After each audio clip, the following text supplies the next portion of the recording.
The one city Revelation reveals will fall first under the beast. There's one city on earth that will fall to the Antichrist before any other.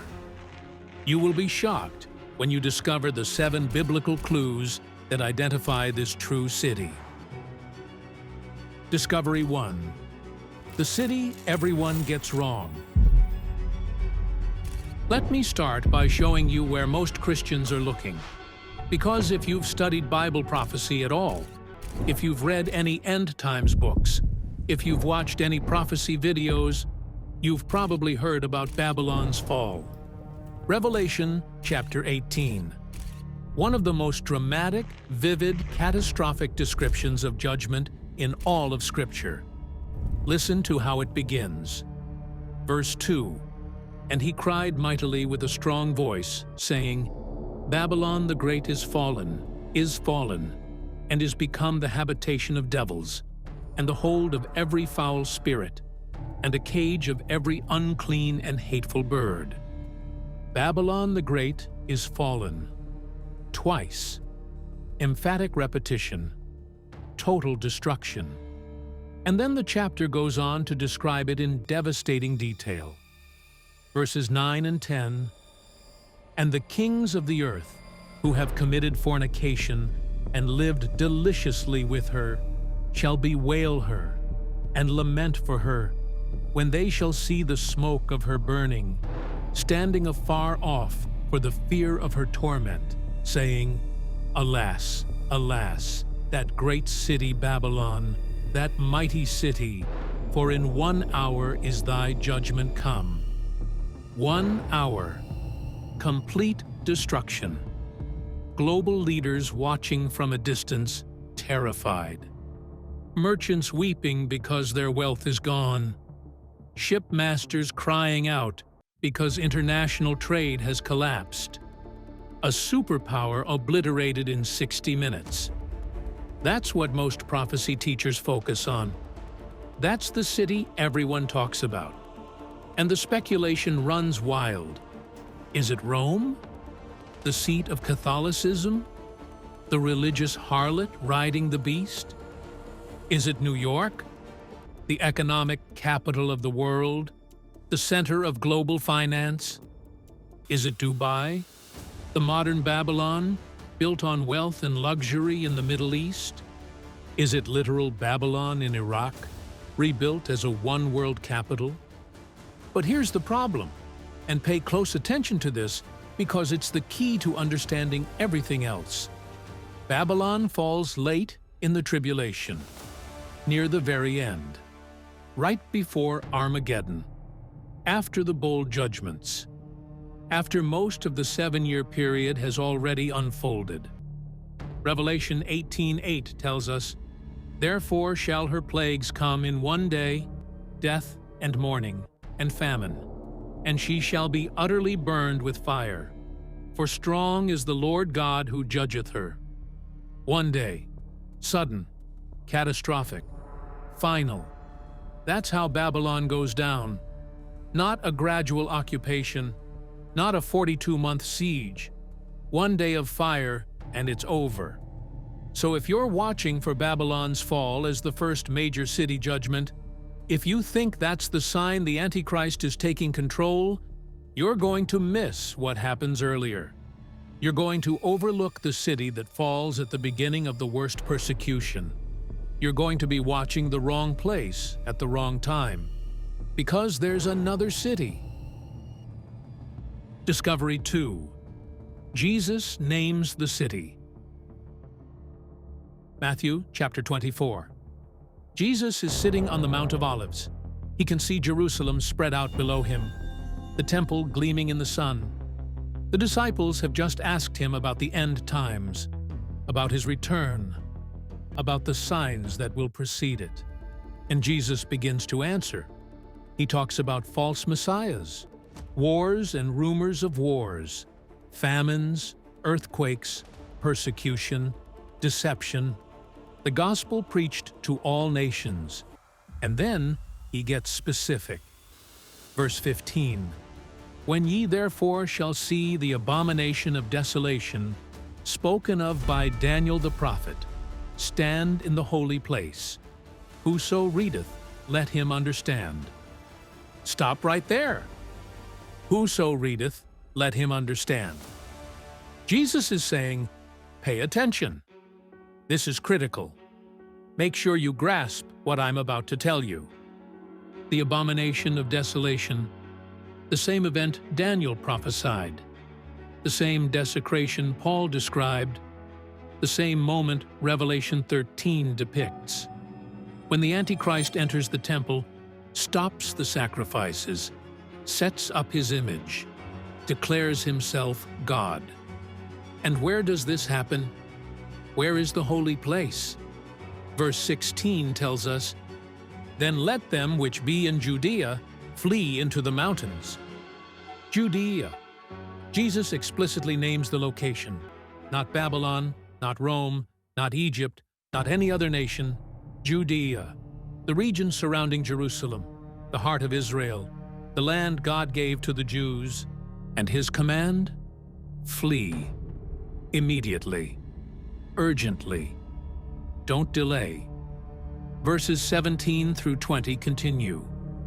Let him which is on the housetop not come down to take anything out of his house, neither let him which is in the field return back to take his clothes. And woe unto them that are with child, and to them that give suck in those days. But pray ye that your flight be not in the winter, neither on the Sabbath day. If you're on your roof when you see this happen, don't go inside, just run. If you're in the field working, don't go back to your house, just flee. If you're pregnant or nursing a baby, you're in danger because you can't move as quickly. Pray it doesn't happen in winter when travel is harder. Pray it doesn't happen on the Sabbath when religious Jews won't travel. The urgency is extreme. The warning is emphatic. Jesus is saying, when you see the abomination set up in the temple in Jerusalem, you have hours, maybe minutes, to escape. Don't think. Don't pack. Don't prepare. Run. Why? Why such urgency? Why does Jesus command immediate evacuation? Because of what he says next. Verse 21. For then shall be great tribulation, such as was not since the beginning of the world to this time, no, nor ever shall be. The Great Tribulation begins the moment the abomination is set up. The worst persecution in human history starts the instant the Antichrist occupies the temple. From that moment forward, Jerusalem becomes the most dangerous place on earth. Why? Because it becomes the beast's headquarters, his throne room, the location where he demands worship, and anyone in Judea who refuses to worship him will be hunted, tortured, executed. That's why Jesus commands immediate flight. That's why the urgency, because staying in Jerusalem after the abomination means certain death. Now, do you see the sequence? Do you see how this establishes Jerusalem as the first city to fall? The Antichrist makes a 7-year covenant with Israel. For the first 3.5 years, there's relative peace. The temple is rebuilt. Jews are worshiping. Everything seems fine. Then, at the midpoint, day 1260 of the tribulation, the Antichrist breaks the covenant. He enters the temple. He stops the sacrifices. He sets up his image. He declares himself God. He occupies Jerusalem. And from that moment, for the next 42 months, Jerusalem is under his control. It's his capital, his headquarters, the center of his blasphemous reign. That makes Jerusalem the first city to fall under the beast's direct control.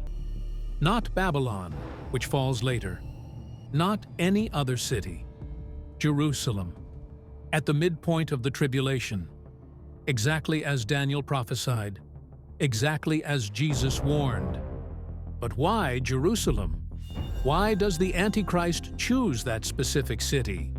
Why not set up his throne in Rome, where religious influence is concentrated?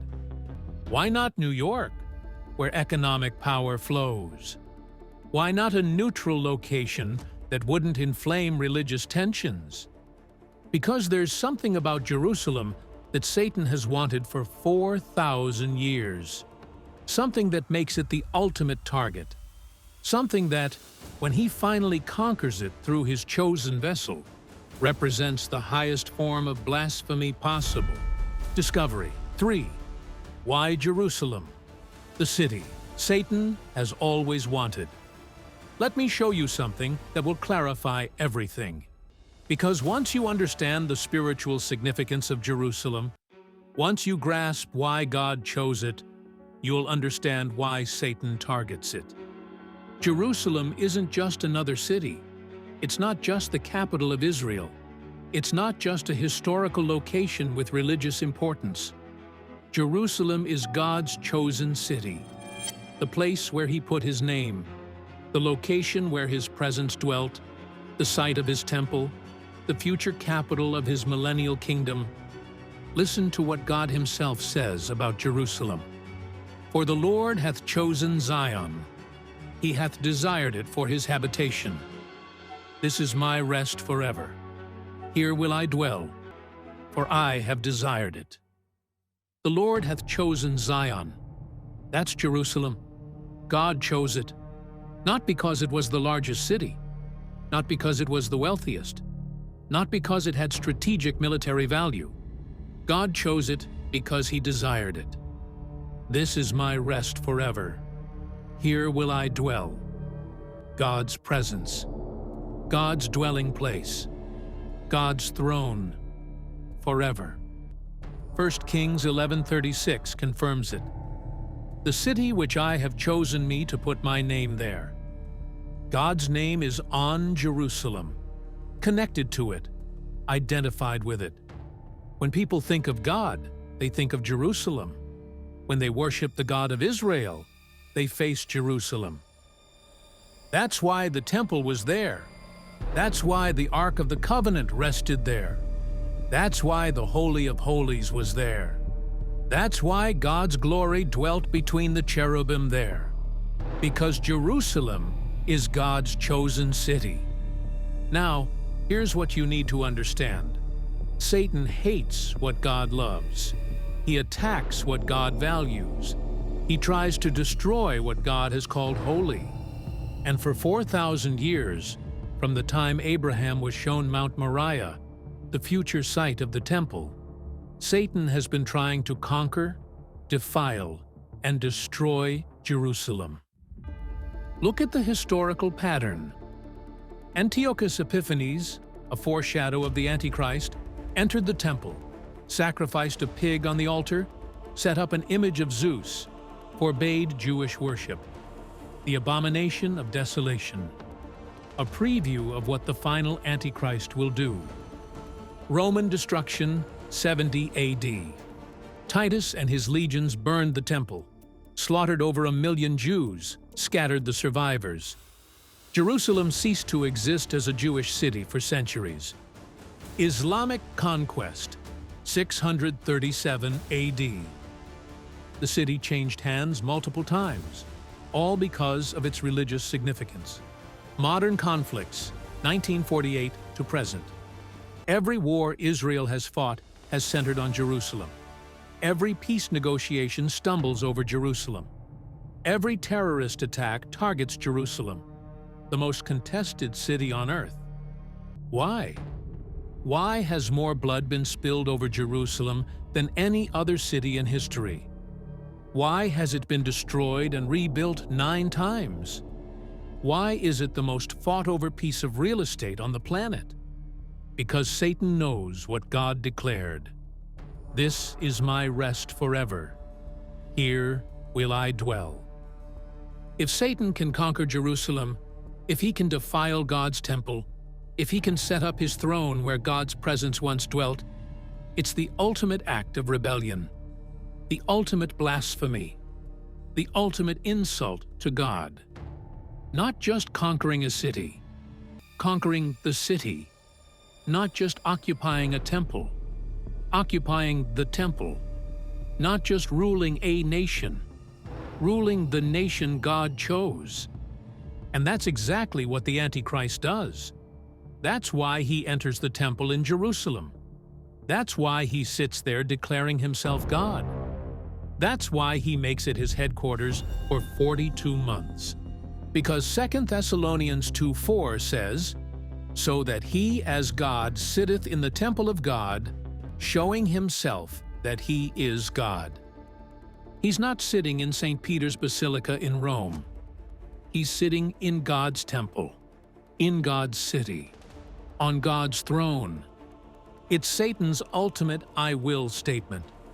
Remember Isaiah 14:13-14, where Satan's original rebellion is described? "For thou hast said in thine heart, I will ascend into heaven. I will exalt my throne above the stars of God. I will sit also upon the mount of the congregation, in the sides of the north. I will ascend above the heights of the clouds. I will be like the Most High." 5 "I wills." 5 declarations of rebellion. 5 attempts to replace God. And the Antichrist, Satan's chosen vessel, carries out those "I wills" by sitting in God's temple in God's city, declaring himself God. That's why Jerusalem falls first. That's why it has to be Jerusalem. Because Satan's entire strategy, his 6,000-year rebellion, culminates in conquering the one city God called his own. But there's more. Because this isn't just about Satan's hatred. This is also about God's plan for Israel.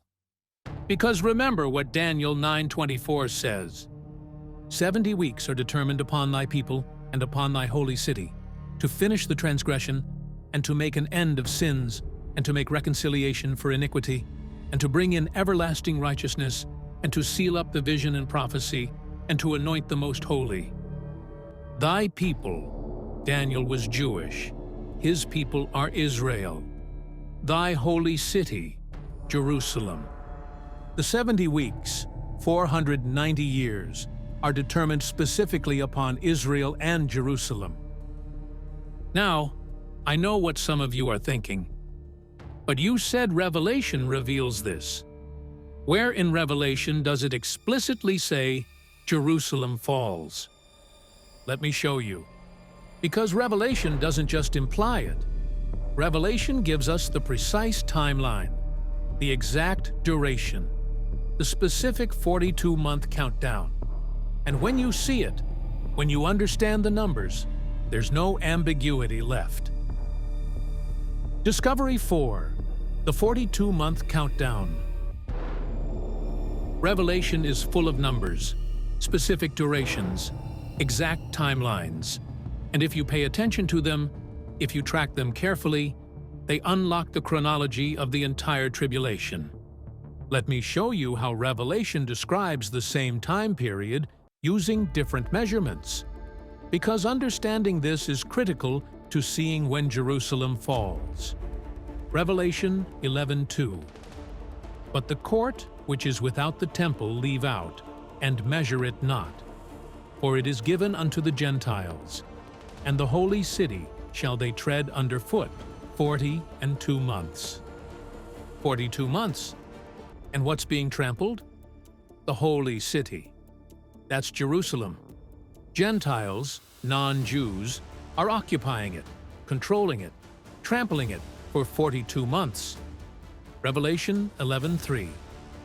And I will give power unto my 2 witnesses, and they shall prophesy 1,260 days, clothed in sackcloth.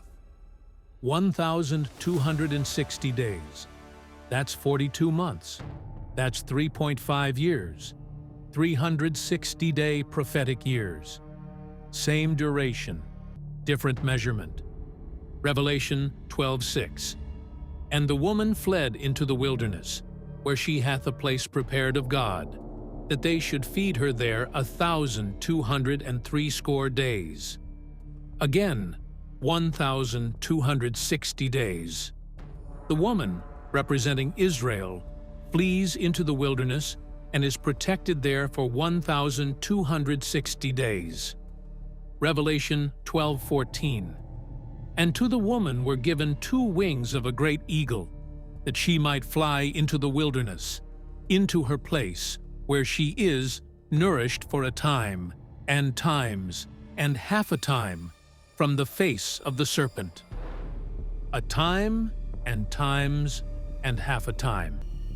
1 year, plus 2 years, plus half a year. That's 3.5 years. Same duration again. Revelation 13:5. And there was given unto him a mouth speaking great things and blasphemies, and power was given unto him to continue 42 months. The beast's reign, 42 months. Same duration as Jerusalem being trampled. Same duration as the 2 witnesses prophesying. Same duration as Israel fleeing into the wilderness. Do you see the pattern? Revelation uses 4 different ways to describe the same 3.5-year period. 42 months, 1,260 days. Time, times, and half a time. 3.5 years. All the same. All referring to the second half of the tribulation. The Great Tribulation. The final 42 months before Christ returns. And what happens during those 42 months? Jerusalem is trampled by Gentiles, Revelation 11:2. The beast reigns and blasphemes, Revelation 13:5. The 2 witnesses prophesy in Jerusalem, Revelation 11:3.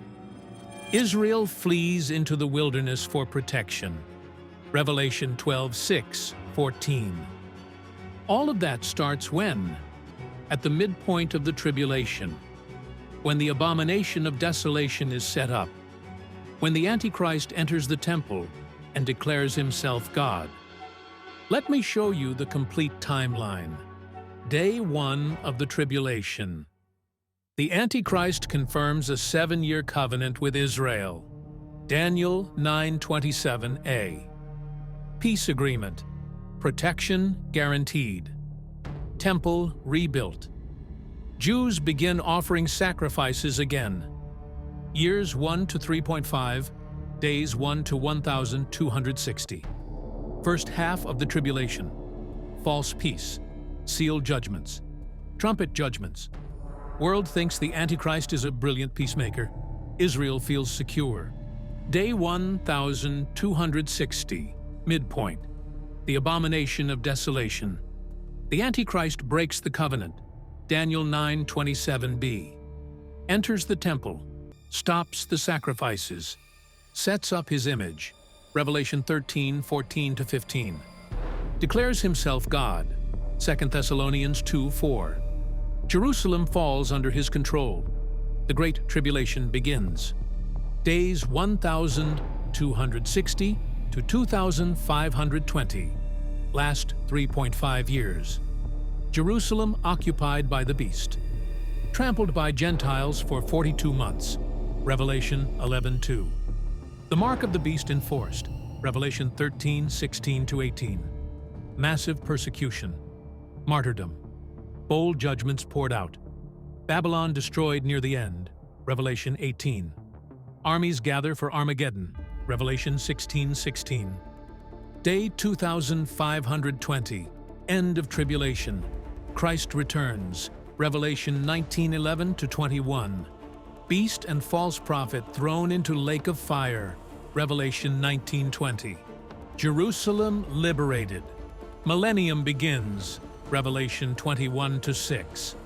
Do you see it now? Jerusalem doesn't fall at the end. It falls at the beginning of the worst persecution. At the midpoint, day 1,260, and it remains under the beast's control for the entire 42-month Great Tribulation period. That makes Jerusalem the first city to fall under the beast's direct occupation. He conquers it. He rules from it. He uses it as his headquarters for 1,260 days. And during those 1,260 days, Babylon is still functioning. The global economic system is still operating. The religious harlot is still riding the beast. Babylon doesn't fall until near the very end, right before Christ returns. But here's the question that should be on your mind. If Jerusalem falls first, if it's occupied for 42 months, if it becomes the beast's headquarters, what about Babylon? Turn back to Revelation 17 and 18. This is where John sees the judgment of Babylon the Great, the mother of harlots and abominations of the earth. Revelation 17:5. Revelation 17 describes Babylon as a woman, a harlot, riding a scarlet beast. She's dressed in purple and scarlet, adorned with gold and jewels, holding a golden cup full of abominations. And she's drunk with the blood of the saints. Verses 15 through 18 explain what she represents. And he saith unto me, The waters which thou sawest, where the whore sitteth, are peoples, and multitudes, and nations, and tongues. And the 10 horns which thou sawest upon the beast, these shall hate the whore, and shall make her desolate and naked, and shall eat her flesh, and burn her with fire. For God hath put in their hearts to fulfill his will, and to agree, and give their kingdom unto the beast, until the words of God shall be fulfilled. And the woman which thou sawest is that great city, which reigneth over the kings of the earth. Babylon is a city, but it's also a system, a religious and economic system that controls nations, influences kings, and dominates global commerce. Some interpreters think it's Rome, the Catholic Church headquarters. Jerusalem is conquered so the Antichrist can sit in the temple and declare himself God. It's his political headquarters, his throne room, the location where he demands worship. Babylon is the economic and religious system that supports his reign.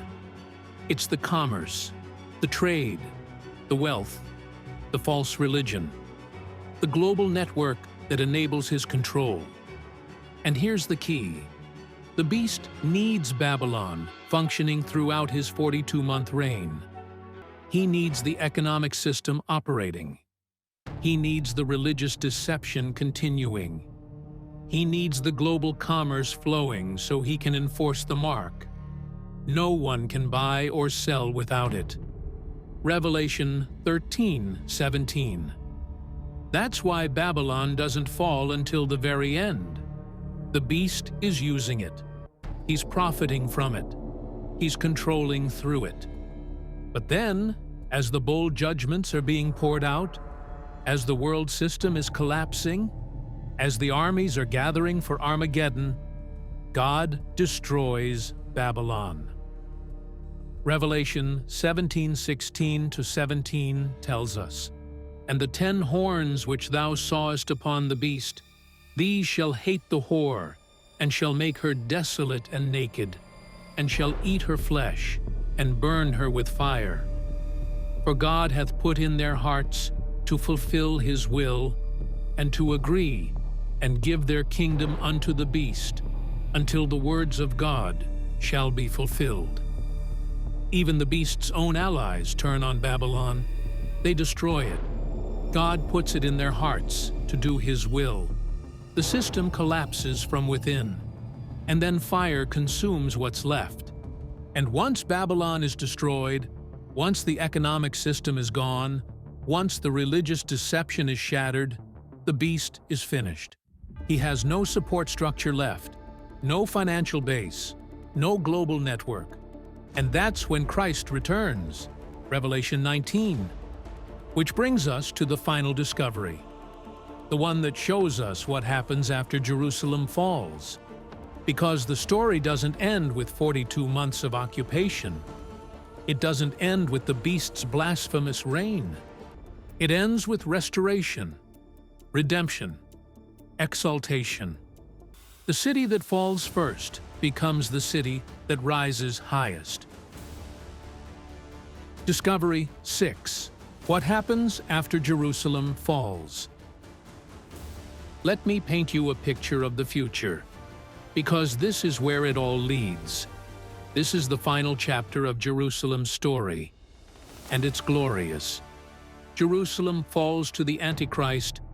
Christ's feet touch the Mount of Olives, the same place he ascended from in Acts 1:11.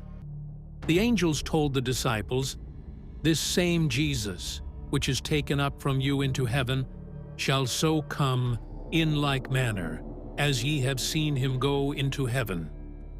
He left from the Mount of Olives, he returns to the Mount of Olives, and when his feet touch it, the mountain splits. Geographic changes occur. A valley forms, topography reshapes, and then he marches into Jerusalem, the city occupied by the beast, the city defiled by blasphemy, and he reclaims it. Revelation 19:19-20 describes what happens to the beast. "And I saw the beast, and the kings of the earth, and their armies, gathered together to make war against him that sat on the horse and against his army. And the beast was taken, and with him the false prophet that wrought miracles before him, with which he deceived them that had received the mark of the beast, and them that worshipped his image. These both were cast alive into a lake of fire, burning with brimstone." The beast is captured, not killed in battle, captured alive, and thrown directly into the lake of fire. No intermediate judgment, no waiting, straight to eternal torment. His 42-month reign is over. His occupation of Jerusalem ends, and the city is liberated. But it doesn't just return to normal. It doesn't just go back to being Israel's capital. Something far greater happens, because Jerusalem, the city Satan tried to destroy, the city the beast defiled, becomes the capital of the entire world during the millennium. Isaiah 2:2-3. "And it shall come to pass in the last days, that the mountain of the Lord's house shall be established in the top of the mountains, and shall be exalted above the hills, and all nations shall flow unto it. And many people shall go and say, Come ye, and let us go up to the mountain of the Lord, to the house of the God of Jacob. And he will teach us of his ways, and we will walk in his paths. For out of Zion shall go forth the law, and the word of the Lord from Jerusalem. All nations shall flow unto it, every nation on earth, coming to Jerusalem, pilgrimage, worship, seeking the Lord. Out of Zion shall go forth the law. Christ will rule from Jerusalem. His throne will be there. His government will operate from there. His law will go out from there to the ends of the earth." Zechariah 8:3. "Thus saith the Lord, I am returned unto Zion, and will dwell in the midst of Jerusalem, and Jerusalem shall be called a city of truth, and the mountain of the Lord of hosts, the holy mountain. I am returned unto Zion." God himself dwelling in Jerusalem again, not just visiting, not just manifesting his presence temporarily, dwelling, living, remaining. Jerusalem shall be called a city of truth. No more deception, no more false worship, no more Antichrist blasphemy. Truth, God's truth, forever. Zechariah 14:9. "And the Lord shall be king over all the earth. In that day shall there be one Lord, and his name one. One King, one name, one worship, from Jerusalem, for 1,000 years. Do you see the pattern? Do you see what God does? Satan targets Jerusalem because it's God's chosen city. The Antichrist occupies Jerusalem to mock God's choice. God allows it temporarily, 42 months.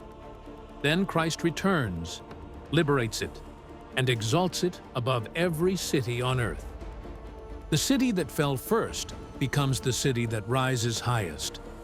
The throne the Antichrist sat on becomes the throne Christ sits on. The place of greatest blasphemy becomes the place of greatest glory. That's redemption. That's restoration. That's God taking what Satan defiled and making it more glorious than it was before. And then, after the 1,000-year millennium, after Satan's final rebellion is crushed, after the great white throne judgment, Revelation 21 shows us the eternal state. Verses 1 and 2. And I saw a new heaven and a new earth. For the first heaven and the first earth were passed away, and there was no more sea. And I, John, saw the holy city, New Jerusalem, coming down from God out of heaven, prepared as a bride adorned for her husband. New Jerusalem, the ultimate city, descending from heaven, perfect, eternal, beautiful beyond description. Verse 22, and I saw no temple therein, for the Lord God Almighty and the Lamb are the temple of it. No temple needed. Why? Because God and the Lamb are the temple. Their presence fills everything. Direct, unmediated, eternal fellowship. But notice the name, New Jerusalem. Even in eternity, even in the perfected state, the city keeps that name. Jerusalem, the city God chose, the city Satan attacked, the city the beast occupied, the city Christ redeemed.